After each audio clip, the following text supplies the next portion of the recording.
ముందు వీడియోలో చెప్పాను కదండి టెంపుల్కి వెళ్తామని చెప్పి. సో వెళ్ళి చూస్తే అక్కడ లైన్ అయితే చాలా పెద్దగా ఉంది, రష్గా ఉందన్నమాట. పిల్లలతో చాలా కష్టం, 2-3 అవర్స్ పైనే పడిపోతుంది దర్శనానికి అని చెప్పి మేము పక్కనే సాయిబాబా టెంపుల్ ఉంటే ముందు అక్కడ దర్శనం చేసుకొని వెళ్దామని చెప్పేసి సాయిబాబా టెంపుల్కి అయితే రావడం జరిగింది. వెళ్ళి చూసి ఇక్కడ దర్శనం అయిపోయాక వెళ్ళి చూస్తే మాత్రం లైన్ త్రిబుల్ అయిపోయిందండి, ఇంకా రష్ ఎక్కువైపోయిందనమాట.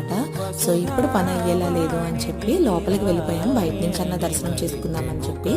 బట్ బయటికి కూడా దర్శనం అవ్వలేదండి, అసలు కనిపించలేదు దేవుడు.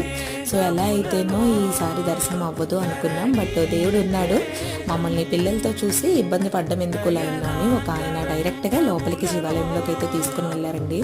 చాలా హ్యాపీ అనిపించింది, శివానుగ్రహం మాకు కలిగిందని అనిపించింది అనమాట. ఫైనల్లీ మా మహాశివరాత్రి అయితే ఇలా గడిచిందండి. ఇందుకే మీకు ఎలా అనిపించిందో కామెంట్ చేయండి. వీడియో నచ్చితే మాత్రం లైక్ చేయండి. Do follow for more updates. Thank you for watching. Stay tune for next vlog.